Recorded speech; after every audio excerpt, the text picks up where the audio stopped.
Hello everyone, and welcome to I Am God's Witness. Today I have 3 stories about angels who interceded in people's lives. Before I begin, be sure and check the video description for more information related to the topics discussed.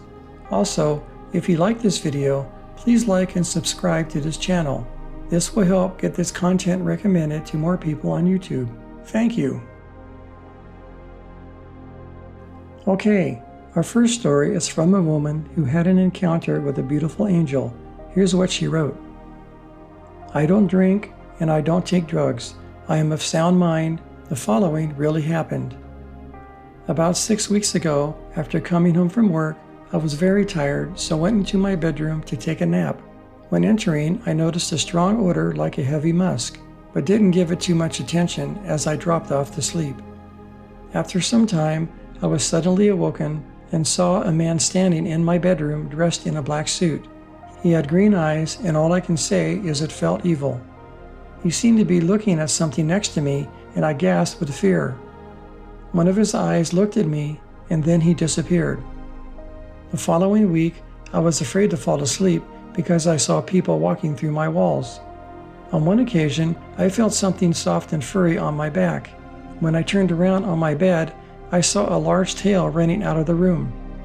After a week of these strange appearances, I woke one night and sitting on the desk in my bedroom was a vision of pure beauty. It was a lady wearing what looked like a pink gossamer dress. She had classical features and long auburn hair. She had something on her lap and her mouth was moving, but I could not hear what she was saying. Above her head was a halo. After speaking, sadly, she disappeared. During this time, I have never prayed so much in my life. I spoke to a pastor about my experiences, and he told me that I have a guardian angel. Since then, I haven't had any further strange experiences. Our next story is from a man who, as a young boy, was saved by an angel from serious injury or death. Here's what he wrote. When I was young, I injured my leg very badly. I had 3 surgeries and had to wear a brace on my leg.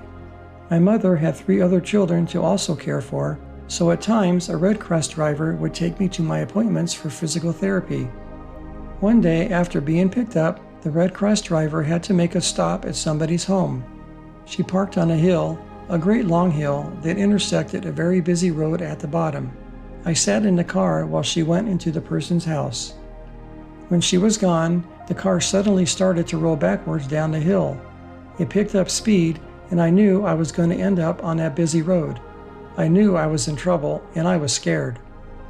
The next thing I knew, a man opened the door, got in, and stopped the car. He was impeccably dressed in a light-colored suit, a white shirt and tie. He looked tall and slim. He said to me, "There you go, you'll be all right now." Then he left. That was it. He just sort of went. There was no man there before, and when he left, I really couldn't see where he went. He was just gone. When the driver came out, her car was halfway down the road. I could tell that she was very frightened as she ran towards the car. She reached the car and looked at me like I had done something wrong, and asked if I have touched anything in the car. I said no, I didn't.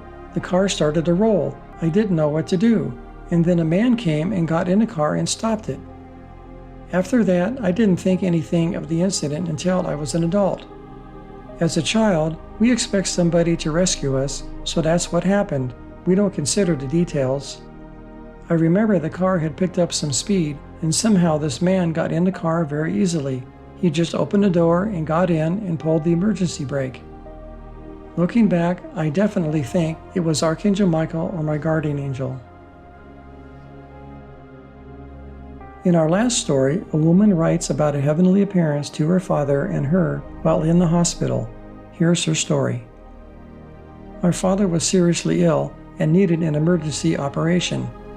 The doctor prepared us for the possibility that he would not recover or come around from the operation. My father had not been a religious man, but now faced with the possibility of death, he was terrified. He asked for the last rites from a vicar or priest. There was no time to contact one as they were getting ready for an emergency operation.